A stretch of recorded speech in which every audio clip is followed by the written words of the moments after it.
Muito bem, boa noite, graça e paz. Imagino eu que esse frio tão gelado deve ter impedido algumas pessoas estarem presentes, ou sendo mais otimista, por ser dia das mães, talvez levou a mãe para viajar, né? Ou fez um banquete que está se estendendo o dia todo, por isso que aqui não estão.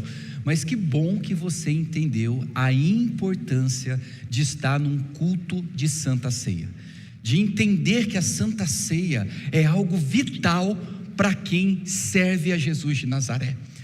Não que a gente possa ou deva faltar outros cultos, mas se tem um culto que você tem que falar assim, esse eu não posso perder por nada, é o culto de Santa Ceia, porque algo muito especial acontece e nós não conseguimos discernir a profundidade do que Cristo faz quando nós assim partilhamos elementos de forma sacramentada pela ação do Espírito Santo. Louvado seja Deus pela tua presença, e também por ser dia das mães. Então parabéns a todas as mamães presentes, que Deus te abençoe, Deus te fortaleça. E aí durante a semana, eu lembrei que domingo passado eu falei assim, eu não vou pregar mais sobre Jesus ressuscitou e agora, eu vou aguardar chegar a data de Pentecostes, daqui 2-3 semanas, né? Enquanto isso eu vou pregar sobre outras coisas, mas para quarta-feira eu não prometi, não é verdade? Aí na quarta-feira eu voltei para o livro de Atos, capítulo 1, e aí na quinta-feira, quando eu comecei a pensar, o que o Senhor quer falar ao coração da igreja, e ao mesmo tempo levando em consideração que nós teremos mães, e cada mãe tem uma história para contar, cada mãe tem as suas dores, tem as suas cicatrizes, tem as suas curas, tem as suas alegrias, tem as suas tristezas, tem os seus momentos bons, seus momentos ruins, está vivendo um momento agora que talvez seja maravilhoso, ou talvez tudo está muito comum, ou talvez esteja muito tenso.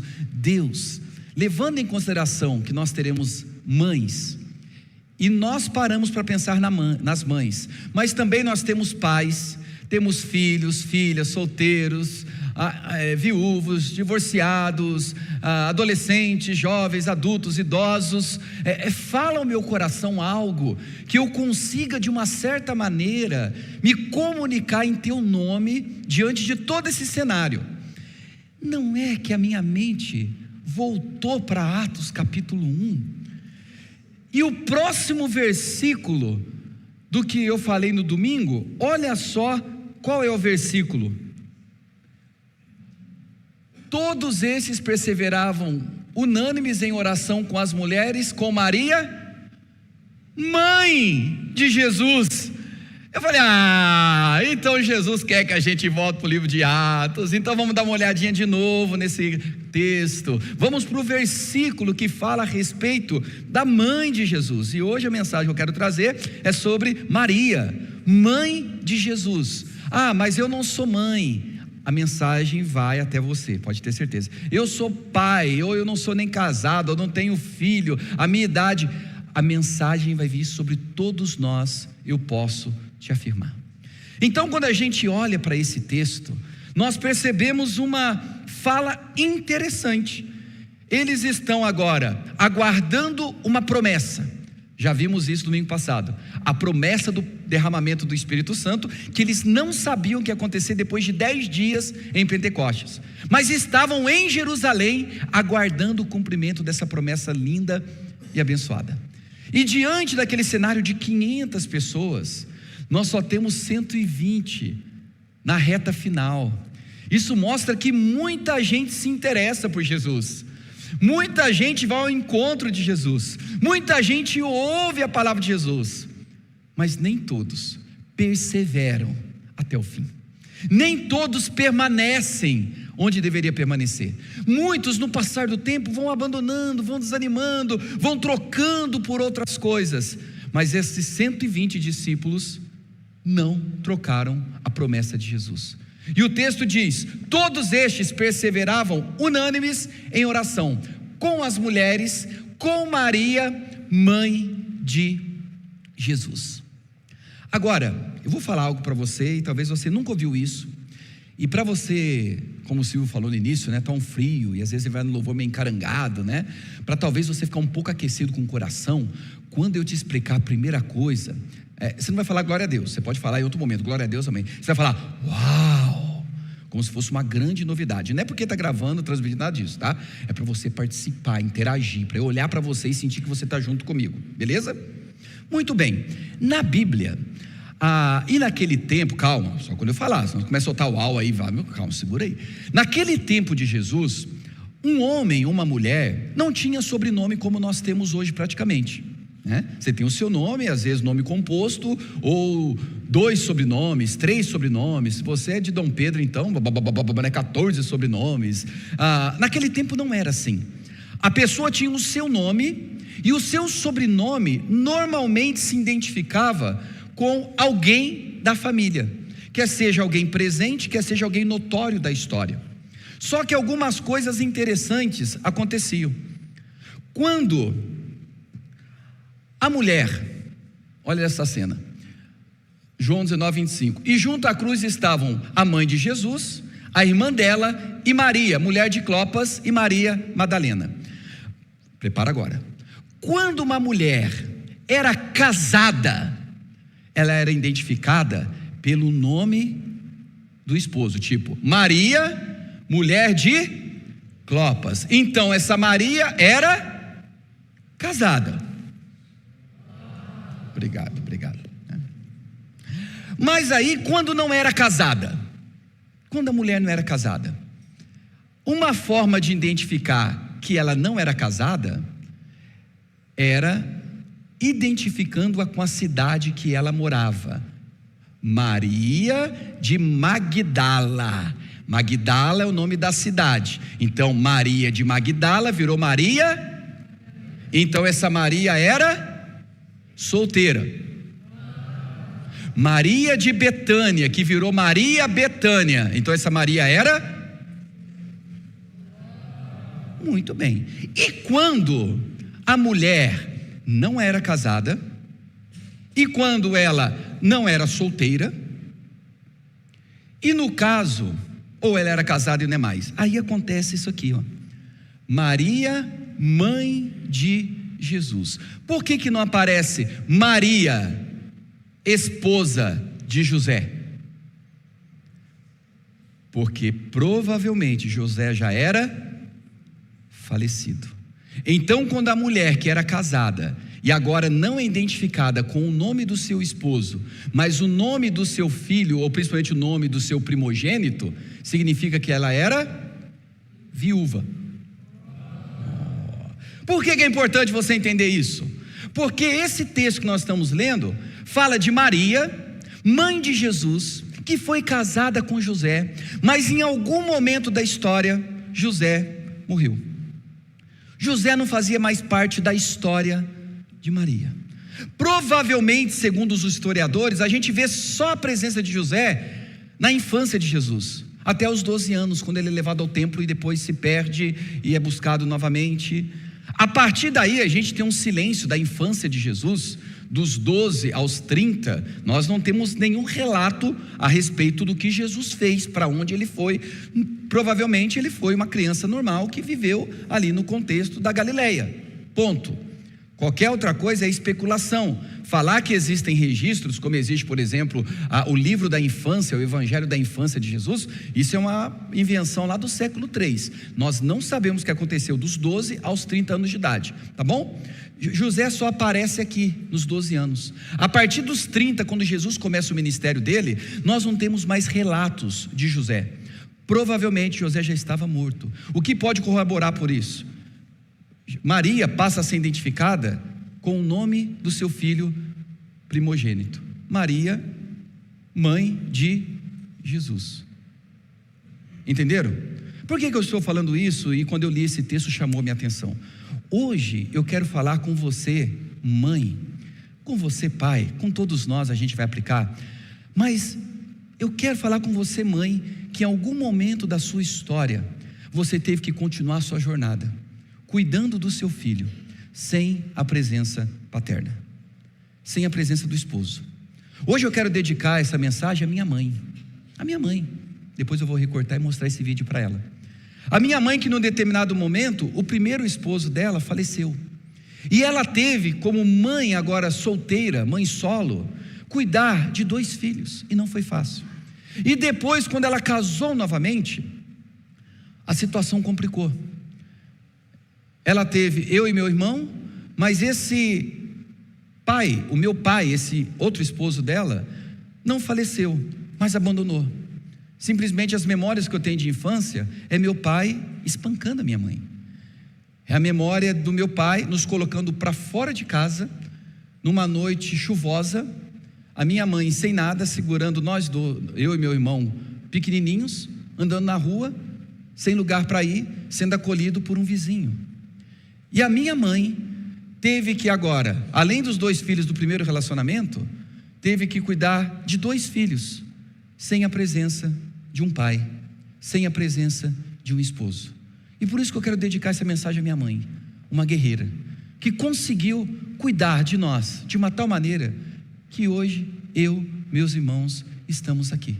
E essa história não é apenas a história da minha mãe, é a história de muitas mães, e às vezes muitos pais, que tiveram o desafio de cuidar do filho, na ausência da mãe, talvez pelo falecimento, ou talvez pelo afastamento, ou homens e mulheres que tiveram que exercer a função paterna, materna, com os netos, porque os pais mesmos simplesmente abandonaram os filhos, e agora quem tem que cuidar são os avós, e tem o desafio de cuidar, sem ter a presença da mãe, ou a presença do pai. A mensagem de hoje é para você, mulher, que assim como Maria, mãe de Jesus, teve que cuidar não apenas de Jesus, mas pelos relatos bíblicos, e talvez isso pode gerar uma estranheza para alguns, Maria, ela permaneceu virgem até o nascimento de Jesus, e de fato, Jesus nasceu fruto da virgindade. Mas depois que Jesus nasceu, Maria teve uma vida comum com José, e uma das formas comuns e abençoadoras de levar um casamento é tendo filhos. E quando a gente lê, por exemplo, Mateus 13:55, lá relata que Jesus teve irmãos e irmãs, e cita os nomes dos irmãos e irmãs de Jesus, sanguíneos, não de fé, não era um parentesco primo, eram irmãos mesmo. Então Maria teve mais filhos. Agora você imagina, em determinado momento, Maria ter que cuidar de Jesus, e de filhos e filhas, sozinha. Essa talvez seja a história de muitas Marias aqui entre nós. E hoje eu quero falar ao teu coração, e falar ao nosso coração de uma forma geral, porque o texto que nós vimos fala a respeito de outras pessoas vivendo o mesmo cenário, com Maria, mãe de Jesus. Mas por ser dia das mães, eu quero passar muito pelo cenário da mãe. A mãe que talvez não se programou para uma gravidez, e diante dessa não programação da maternidade, de repente, talvez um encontro casual, talvez um relacionamento superficial, se viu grávida, e não pensava em como ser mãe, nunca imaginou ser mãe, mas agora tem o desafio materno, e para complicar, aquela pessoa simplesmente abandonou, e teve que cuidar do filho, da filha, sozinho. Teve que abrir mão dos seus sonhos, ou teve que readequar os seus sonhos, para poder cuidar do filho, para poder cuidar da filha. Mas são mães que perseveraram, são mães que lutaram, são mães que amaram os seus filhos, ou seu filho, a sua filha, com muito afinco, com muita dedicação. Talvez pelo falecimento do esposo, ou da figura paterna, pode ser. Talvez pela grande maioria, o abandono, a pessoa com uma irresponsabilidade não quis assumir a paternidade, não quis assumir o filho, deu até um nome, mas no passar do tempo, não cuidou, não amou, e ela se viu ali sozinha, tendo que cuidar dos seus filhos, ou do seu filho, da sua filha.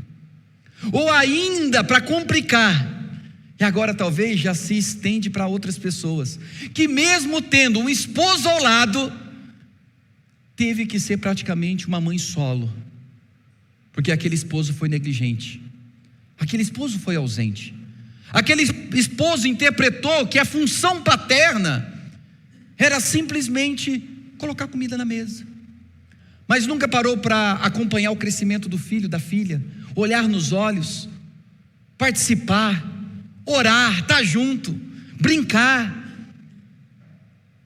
Era um pai que estava ali, mas ao mesmo tempo um pai ausente, e tudo despencou no colo da mãe, no seu colo. Mas você venceu, mesmo sem talvez ter conhecido Jesus como você conhece hoje, mas Jesus te amparou na tua solidão, na tua maternidade despreparada, e um dia você descobriu que ninguém nasce mãe, e ninguém nasce pai, e ninguém nasce pronto, que a experiência materna, que por mais que você se prepare, a experiência paterna, que por mais que você leia, converse com pessoas, isso é muito bom. Fica aqui uma dica para quem ainda não é pai, ainda não é mãe, não é casado: converse com pessoas que já vivem essa realidade, isso ajuda muito. Mas sendo bem sincero, é só na experiência, é só no passar do tempo que você de fato vai aprender a ser mãe, porque ninguém nasce sendo mãe. E talvez haja algumas mães aqui, ou que nos acompanham através da gravação, que estão apavoradas, porque estão gerindo uma criança e não sabe como vai ser, não sabe como que isso vai mudar a vida, não sabe o que vai se suceder daí em diante. Quer seja para você que esteja aqui, quer seja para as mães que nos acompanham, Deus vai te guardar. Deus quer caminhar com você nessa gestação, mesmo você estando apavorada, mesmo você sendo mãe solo, sem ter a presença de alguém ao lado.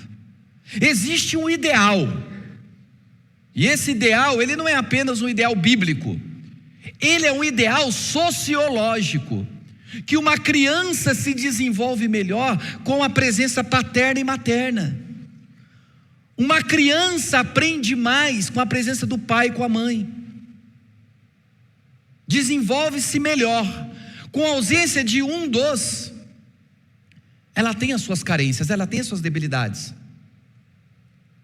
mas existe o ideal, é até o ideal bíblico, e também isso é falado por sociólogos, até antropólogos, a importância da figura paterna e materna, do homem e da mulher, na formação do caráter, do crescimento, da história da criança. Mas esse ideal nem sempre é o real. Muitas mães, como eu disse, vão ter que seguir com a vida, ou estão seguindo com a vida, sem ter a experiência de ter um pai, o esposo, do lado.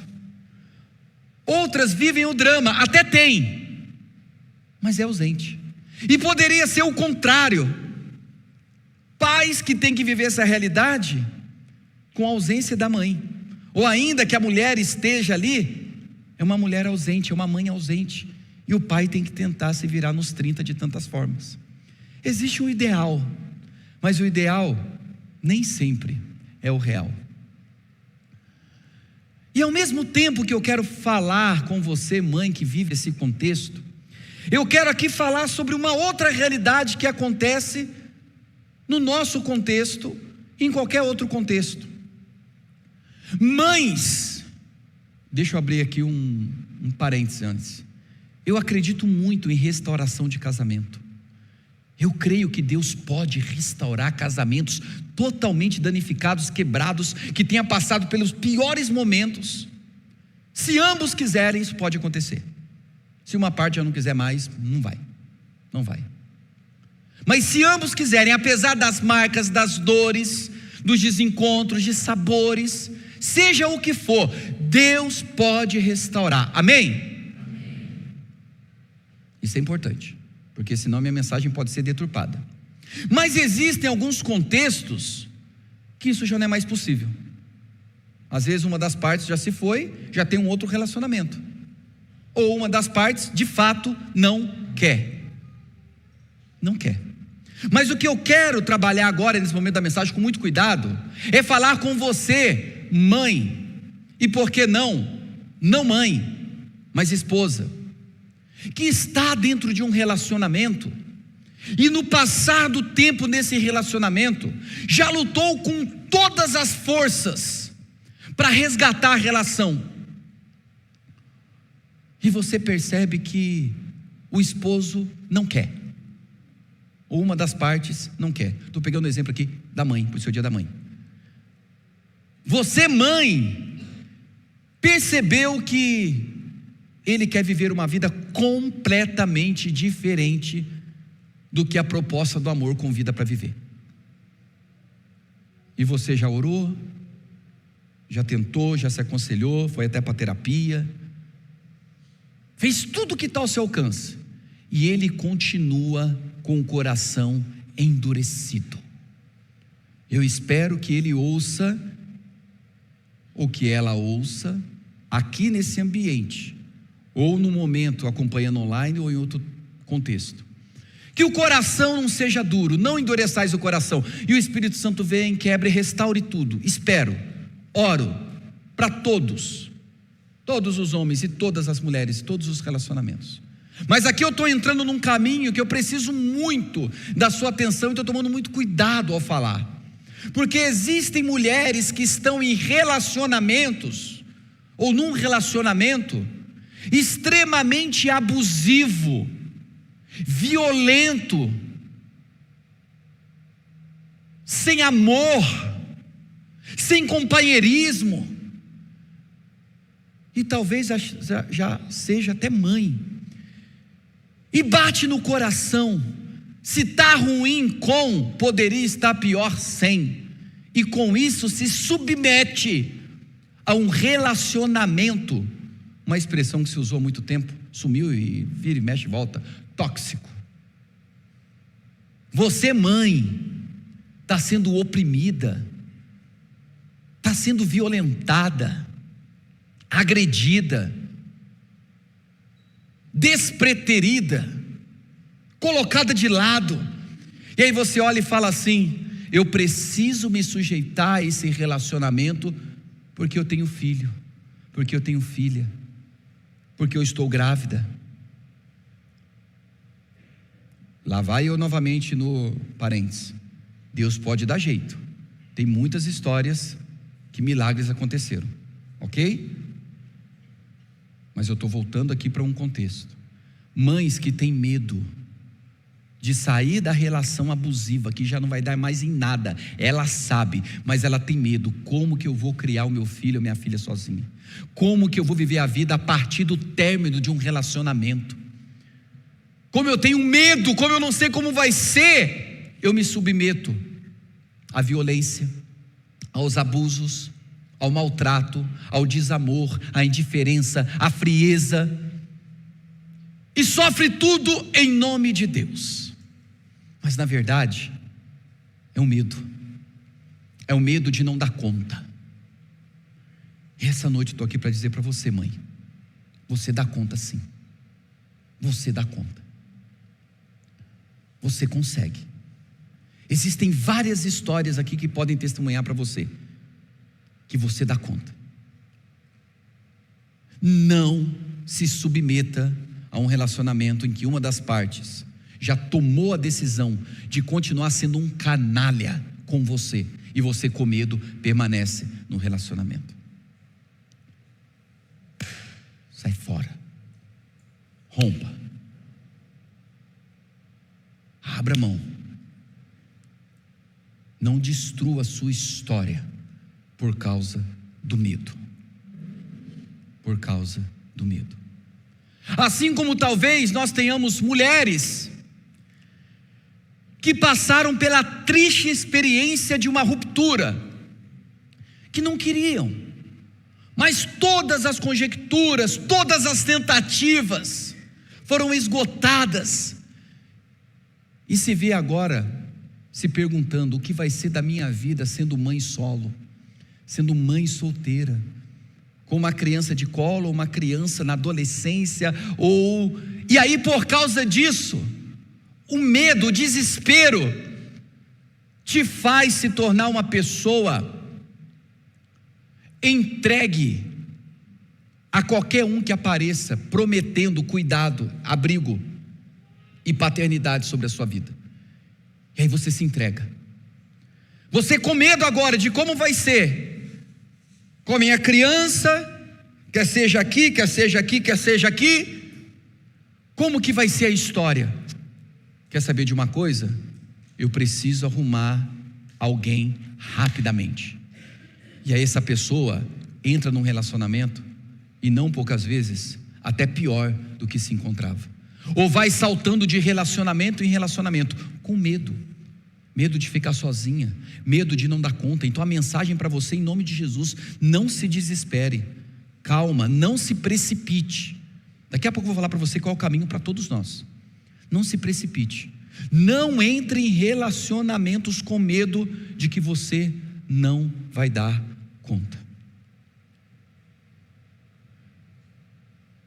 E o texto fala dessa mulher, Maria, com o desafio de cuidar do Filho de Deus, o seu filho, o seu amado. É essa Maria que presenciou o ato da cruz, e ao presenciar o ato da cruz, teve o seu coração dilacerado, mas ela não desistiu.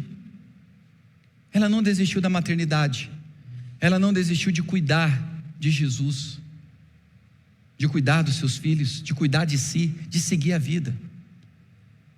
Depois Jesus ressuscitou, mas você imagina a experiência, esse texto que nós estamos lendo, ela perde Jesus na cruz, mas Jesus ressuscita, e agora novamente ela perde Jesus, porque Jesus está sendo assunto aos céus. Meu Deus, por isso que essa mulher é considerada bem-aventurada, perdeu o filho 2 vezes, se a gente for olhar pela ótica humana. Ela passa pela experiência triste do julgamento, da tortura do filho e da morte do filho e do sepultamento do filho. Depois ela tem a alegria da ressurreição do filho, e depois o filho é levado aos céus. É assunto, humanamente falando, Maria perde 2 vezes Jesus. E o que ela faz? Cansei desse negócio de maternidade, porque a hora que eu penso que vai dar certo, meu filho é crucificado. Aqui eu estou falando numa esfera humana, tá bom? Maria chega um momento que ela entende a obra vicária do seu filho. Ela sofre e chora ao ver Jesus ser crucificado, porque isso vai ganhando dimensão no passar do tempo. Nem os próprios discípulos entendiam o que estava acontecendo, nem Maria entendia o que estava acontecendo plenamente. Depois que Cristo ressuscita, aí todos entendem, explica, é falado. Mas ela não imaginava, talvez ela falava assim, ela pensava assim: meu Deus, que experiência terrível, eu ter visto o meu filho agonizando naquela cruz, todo chicoteado, flagelado, torturado, ensanguentado. Ai, mas o meu coração foi curado ao 3º dia, quando eu vi ele ressurreto. Quando eu olhei para ele, eu vi que ele ressurgiu dentre os mortos. Eu não conheço uma mãe que tenha tido uma experiência dessa. Eu não queria ter passado pelo que eu passei, mas que coisa boa, meu filho está aqui agora.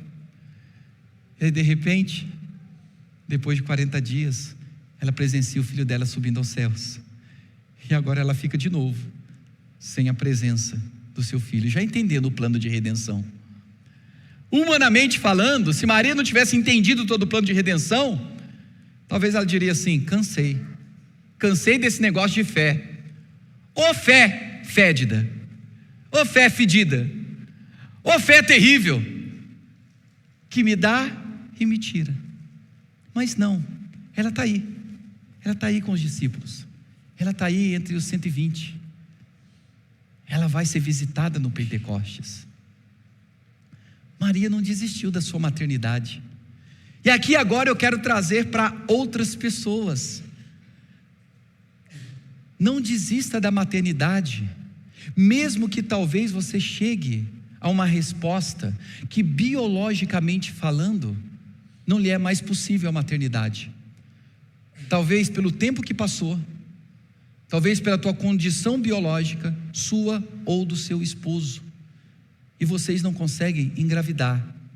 E aí você fala: essa questão de maternidade, paternidade, sempre foi um desejo que ardeu no nosso coração, mas não era para nós não engravidamos, não conseguimos. Eu tenho uma boa notícia para te dar: Deus te adotou. Nós somos filhos adotados, sabia disso? Nós somos adotados. E a expressão mais linda da Bíblia é a adoção. Mais linda. Porque um filho poderia ser deserdado depois de um certo tempo. Um filho poderia ser abandonado depois de um certo tempo. Olha que crueldade. Mas um pai e uma mãe que escolhiam adotar uma criança, aquela criança nunca mais poderia perder o direito da filiação. Então, quando a Bíblia fala que nós somos adotados, temos o espírito da adoção, isso aí traz consigo duas realidades lindas, maravilhosas, poderosas. A primeira, toda a rejeição que um dia nós experimentamos de tantas formas, Deus nos acolheu, Deus nos adotou. Isso é um amor maravilhoso. E eu falo aqui a filhos e filhas presentes ou que nos acompanham na transmissão: se você foi adotado, adotada, alegra o teu coração, porque é uma expressão de amor maravilhosa por quem te adotou. E eu espero que quem te adotou esteja sendo maravilhoso com você. E agora eu quero estender para dizer para você, homem, mulher, você, mulher, que tem o sonho da maternidade e biologicamente não pode, ou mesmo estando casada, biologicamente também não pode, ou talvez você, mulher, que gostaria de ser mãe e não quer ter uma experiência à la Xuxa Meneghel, simplesmente vem aqui: eu quero o seu sêmen, faço uma inseminação artificial, seja o que for, engravido, tchau, agora eu tenho meu filho. Você não precisa ir por esse caminho. Sabe por quê? A expressão de adoção, ela é maravilhosa, ela é poderosa, ela é de Deus. O povo que mais deveria estar adotando, fazendo com que a casa lar esteja vazia, são os cristãos. Quantas famílias têm condições de adotar uma criança e não faz? E poderia ter essa experiência paterna, materna, pela primeira vez, ou até de novo, ou até junto, e não faz. Vive criticando às vezes quem está adotando, mas não se dispõe a querer adotar. E eu quero te dar um caminho sobremodo excelente, que 1 Coríntios 13 fala que é o caminho do amor. Se você pensar em adoção, quando você for lá, pergunta: qual é o perfil mais rejeitado de criança? Quais são as crianças que não entram na fila de prioridade de adoção? São essas que eu quero. Que branquinho de olho azul, loirinho, todo mundo quer. E aqui eu não estou sendo sátiro, irônico, é verdade. Você sabe os que ficam no último lugar da fila? Quais são as características de quem ninguém quer adotar? Uma das características, a cor da pele. Se tiver a cor da pele preta, se for um negro, a possibilidade de adoção diminui consideravelmente. Então vou te dar aqui a primeira dica. Chega lá com muito amor e carinho e pergunta assim: tem algum pretinho que não foi adotado? Não quero olhinho azul. Tem muita gente querendo olhinho azul. Tem muita gente querendo branquinho, de cabelinho loirinho, bonitinho. Eu quero aquelas que ninguém quer. Coloca aí. Primeiro, cor da pele. Segundo, tem alguma debilidade física? Que é um outro critério que faz com que a criança não queira ser adotada. A pessoa coloca na ficha: se tem alguma deficiência cognitiva, motora, não quero. Ok, se você não tem condições, porque tem uma demanda, né, nesse sentido, tá tudo bem. Mas se você tem, faz o que Deus fez. Deus nos adotou quando ninguém mais queria nos adotar. Nós somos aqueles que estavam no fim da fila, e Deus foi lá e adotou. Quantos casais aqui talvez não podem pensar em adoção? Quantos talvez não podem começar a ter uma experiência de... Tem até uma expressão, eu esqueci, devia ter notado. A expressão de quando você vai e fica com a criança no final de semana, né?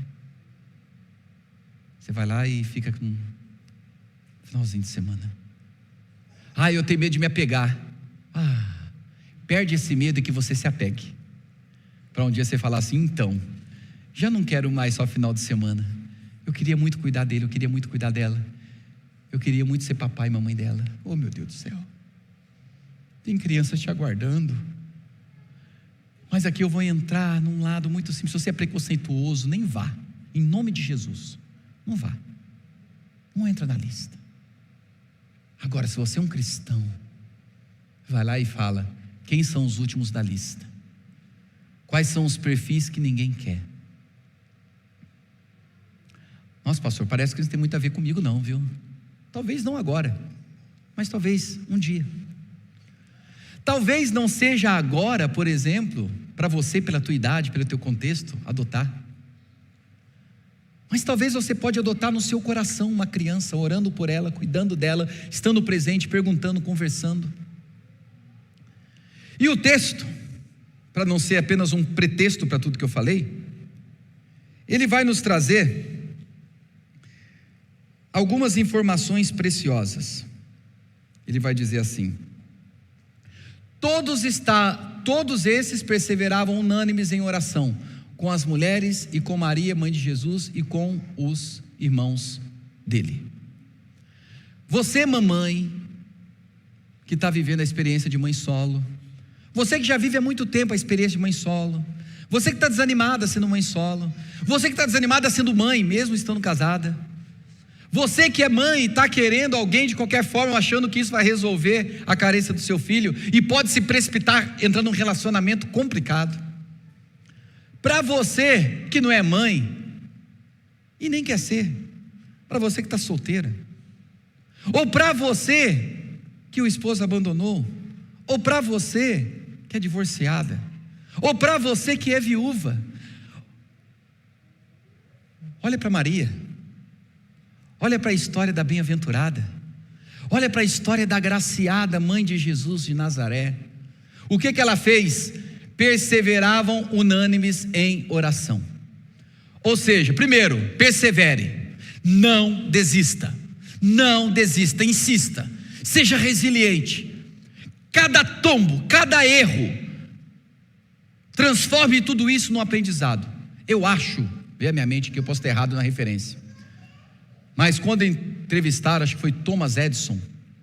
Foi Thomas Edison que inventou a lâmpada, a luz? Foi, né? Então tá certo. Foram entrevistar Thomas Edison perguntando qual que era a sensação depois de ter falhado nos centenas de vezes, para depois conseguir a energia, a lâmpada.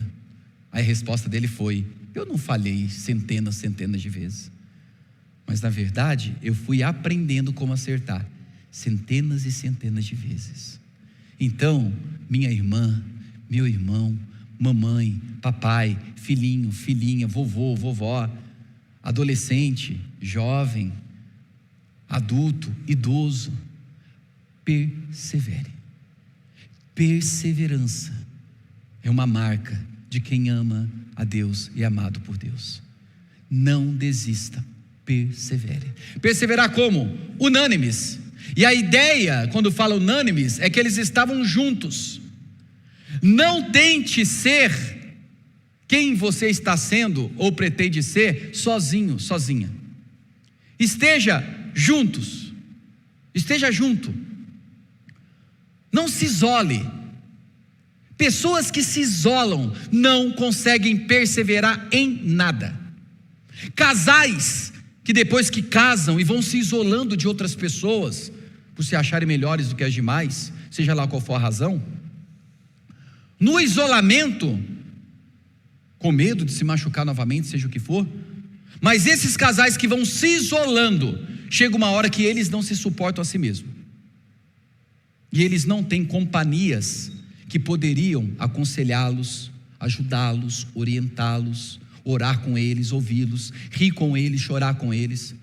Então, casais, então, solteiros, então, você que não está num relacionamento, ou você que vive o desafio da maternidade solo, ou da paternidade solo, ou você que teu relacionamento de repente numa bomba terminou, persevere, mas nunca sozinho, sozinha. Encontre uma comunidade de fé, encontre uma igreja como essa. Eu sei que sou suspeito para falar, uma igreja imperfeita que tem suas falhas, a começar por mim. Pense alguém perfeito, eis-me aqui, que vai errar com você, que vai falhar com você, mas não tem nada melhor do que você viver a sua experiência na comunidade da fé, numa igreja em que se dispõe a caminhar com você, a te ouvir. Às vezes eu não vou ser tão presente na sua história, mas outras pessoas serão presentes na sua história, vão pastorear o teu coração, homens, mulheres, gente de Deus. Tem que ter essa perseverança na coletividade. Casal que escolhe estar em qualquer outro lugar do que num lugar como esse, um domingo como esse, e vai criando o hábito de não estar, não se mantém. Não se mantém. É questão de tempo, tudo vai ruindo, tudo vai ruindo. Você, que talvez nos acompanha, que está passando agora, ou passou recentemente por uma experiência terrível de término, e olha para o seu ventre e fala: como vai ser essa gestação solo?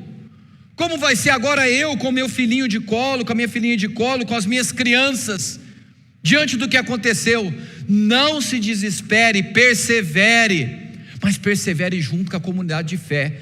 Não abandone igreja, não troque igreja, não troque comunhão, não troque pequenos grupos, não troque um culto de domingo à noite como esse, não troque uma terça, não troque uma quarta. Aqui eu não estou falando que isso vai ser uma beata, viver dentro da igreja, não é isso que eu estou dizendo, mas encontre tempo a estar junto. Não se iluda que você vai conseguindo sozinho, não se iluda. E terceiro, em oração. Oh, coisa boa. Ore, fala para Deus do teu medo, o medo que você está tendo dentro do relacionamento que você está, o medo de como vai ser não estando mais nesse relacionamento, que você sabe que não tem mais como permanecer, o medo de tentar de novo, sabendo que pode tentar de novo. Fala para Ele, a oração faz isso. A oração chega e fala assim: Deus, eu sou uma mãe amedrontada, insegura, temerosa. Eu sou uma mãe que não sei ser esposa. Eu sou uma mãe que depois que o meu filho ou minha filha nasceu, eu me desconcentrei, me distraí completamente do meu esposo, ou às vezes o contrário. Eu sou um homem que me perdi como esposo depois que eu me tornei pai. E tem gente que acontece isso. O casal se ama, bonito, beleza, mas quando nasce os filhos ou o filho, ambos olham tanto para os filhos que esquecem um do outro, e o tempo vão passando, eles aprendem a serem pais, a ser pai, a ser mãe, mas desaprende a ser esposa, esquece do esposo, esquece da esposa. E aqui eu vou te falar uma coisa muito importante, você casal que tem filho. Deixa eu começar na raiz. Quando você é solteiro, solteira, não é casado, quem é a tua prioridade?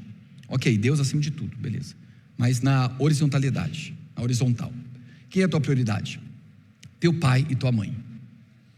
Você não é casado? Teu pai e tua mãe, é o foco. A hora que você casa, quem passa a ser tua prioridade? Não é mais teu pai e tua mãe, é a pessoa com quem você casou. Por isso que muito casamento dá certo. Os dois se casam e traz os pais para dentro do casamento. Traz malicuê para dentro, não dá certo. Deixará, pois, o homem pai e mãe, deixará, e vai se unir à sua esposa. Vai passar os perrengues sozinho, vai construir sua história sozinho.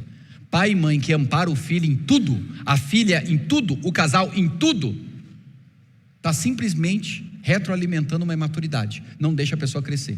Aí a hora que você vai para a glória, não sei se você sabe, que você vai um dia morrer, eles vão ficar aqui, não aprenderam a ser casal.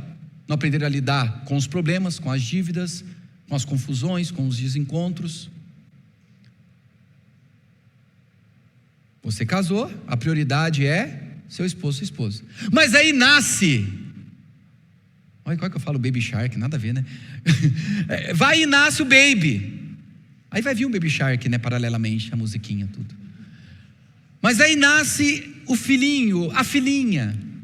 É um cuticute, é bonitinha, bonitinha. Ou às vezes o filhinho e a filhinha tem uma demanda de um cuidado especial, porque nasceu com demandas especiais, um PCD, pessoa com deficiência. Agora, quem passa a ser sua prioridade? Quem é sua prioridade? Continua sendo seu esposo, sua esposa. Não passou a ser os seus filhos. E aí que muitos casais, explodem.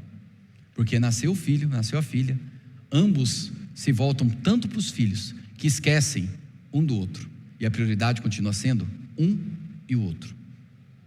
Por isso que você tem que pensar 2 vezes antes de entrar numa relação tendo filho.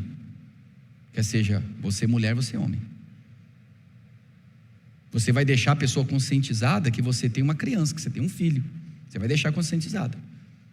Mas quando você entra na relação, casa com a pessoa, a prioridade vai ser a pessoa. Tome muito cuidado.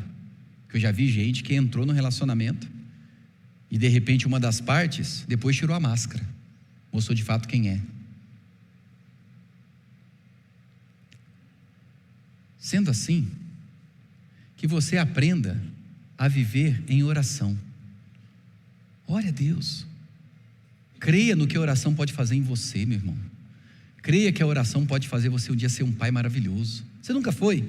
A oração em Deus pode converter o teu coração para você ser um pai maravilhoso. Você que nunca foi uma mãe, que poderia ser, Deus pode converter o teu coração. Você, vovô, vovó, que não é, Deus pode converter o teu coração. Até para que você não queira ser Deus sobre os seus netos.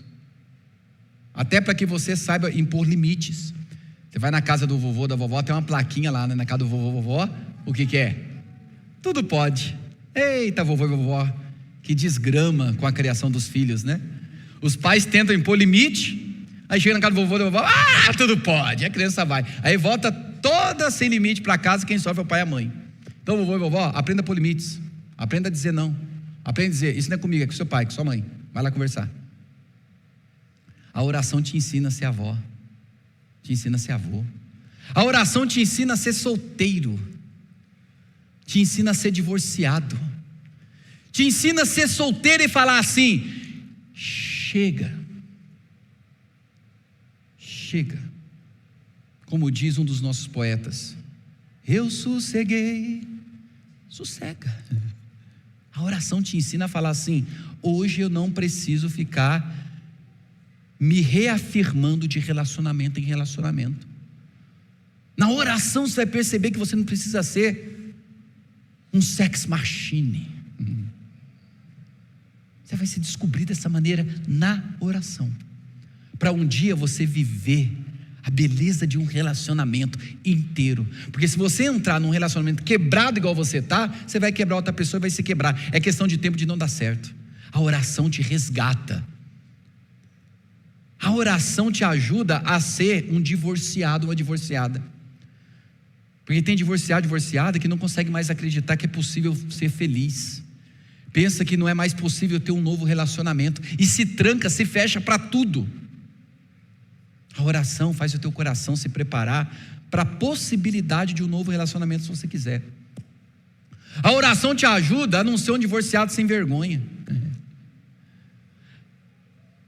A oração te ajuda a não ser um idoso sem vergonha.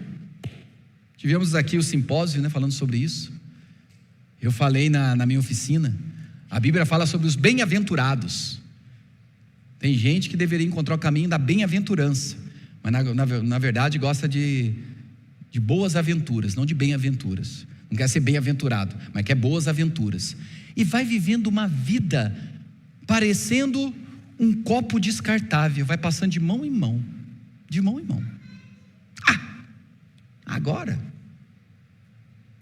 a oração faz com que você, adolescente, jovem, se prepare para um dia ter um relacionamento saudável. A oração não vai deixar você cair nas garras de um tanto de adolescente encapetado que só quer te pegar. Não apontei não, eu faço assim. Desculpa, eu estou assim. Mas para vocês também, meninas, né? Ela olhou e falou, eu? Não. Então, a oração faz você olhar para aqueles meninos, aquelas meninas, trambiqueiros, e você falar, não quero, não vou, não preciso, não vou me rebaixar para ser mais uma no teu prato, não vou. Maria, bem-aventurada Maria, todas as gerações a considerarão bem-aventurada. Que história fascinante de Maria, que história fascinante pode ser a sua história, mamãe presente, papai presente. Mas não se perca, eu termino lendo esse versículo, é o versículo da cruz, quando Maria está aos pés da cruz, juntamente com João, outras mulheres, e ali Jesus faz algo maravilhoso. Vendo Jesus sua mãe, e junto a ela o discípulo amado disse, mulher, eis aí teu filho. Depois disse ao discípulo, eis aí tua mãe. Dessa hora em diante o discípulo a tomou para casa. Jesus é maravilhoso demais. Jesus, sabendo que não apenas morreria, que ressuscitaria e seria assunto aos céus, a mãe dele ficaria, humanamente falando, num contexto de possibilidade de desamparo. O que Jesus faz? Vai lá e fala para o seu discípulo amado, acolha minha mãe na sua casa. Mãe, o teu coração vai ter uma ausência de mim, mas preencha essa ausência com um dos meus discípulos. Eu termino falando com você, mãe, que até hoje talvez chora pela ausência do filho que partiu na morte, numa cruz. Você, mãe, que até hoje ainda quando para pensar, e a vida nunca mais foi a mesma, e eu sei, não tem como ser a mesma, mas até hoje você se encontra assim com o coração partido, porque a ordem natural da vida são os filhos sepultarem os seus pais. Quando um pai e uma mãe têm que sepultar um filho, uma filha, é uma dor, deve ser uma dor indescritível. Um pai tem que sepultar um filho, a mãe tem que sepultar um filho. Deus Pai teve que sepultar o seu filho. Ele sentiu o que você sente, mãe, o que você sente, pai, e essa dor que dilacera a tua alma pela partida do teu filho, da tua filha, ou de alguém. Sabe esse vazio que ficou? Acolha outra pessoa no seu coração, acolha outra pessoa na sua vida. É isso que Jesus está dizendo para Maria. Acolha. Vai ficar uma lacuna no teu coração, acolha João. Mãe, eu sei que a saudade vai bater, mas todo o amor que você derramou por mim, derrame também por João. João, derrama o seu amor que você sempre teve por mim. O amado, aquele que reclina a cabeça sobre o meu peito. Agora você não vai poder mais reclinar sua cabeça sobre o meu peito, mas eis aí a minha mãe. Tome-a como sendo a sua própria mãe. Amém? E aí eu termino dizendo, feliz dia das mães. Você, mãe solo. Você, mãe com o ideal, com o pai, o esposo do lado. Você que é mãe e um dia perdeu seu filho. Você é mãe que está gestando e não sabe como vai ser. Você é mãe que está sofrendo dentro de uma relação e sabe que talvez o caminho é seguir. Você, mãe que foi abandonada. Mães das mais diversas histórias. Pais, solteiros, divorciados, namorando, nubentes. Guarda isso no teu coração. Feliz dia para você, mas em especial, feliz dia das mães. Eu quero orar por você. Enquanto isso, as crianças já vão estar vindo? Tem mais um louvor, né? Então venham aqui que a gente canta na oração. Enquanto isso, as crianças, alguém avisa lá para se preparar, para a gente já terminar e poder ir para o nosso momento, tá bom? Feche os seus olhos por um instante.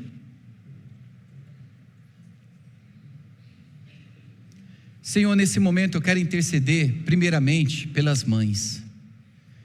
Que as mães sejam abençoadas, que as mães sejam agraciadas, sejam fortalecidas, independente do contexto de cada uma delas. Existem mães aqui alegres, outras tristes, outras tranquilas, outras preocupadas. Existem mães que estão agora com o esposo ao lado, com o pai ao lado. Existem mães que o esposo não está mais interessado na fé. Existem mães que estão sozinhas. Existem mães que têm um coração de mãe, mas ainda não tem filho, uma filha. Existem mães que exercem a maternidade na vida dos netos que foram abandonados. Assim como há mães que cuidam de crianças e de filhos de outros com o coração materno. Assim como existem mães aqui que podem adotar uma criança. Assim como há casais e famílias que podem fazer isso. Assim como há relacionamentos aqui que precisam de restauração, de reconstrução, de sopro do teu Santo Espírito. Manifesta a tua bondade, manifesta o teu poder, em nome de Jesus, para a glória de Jesus.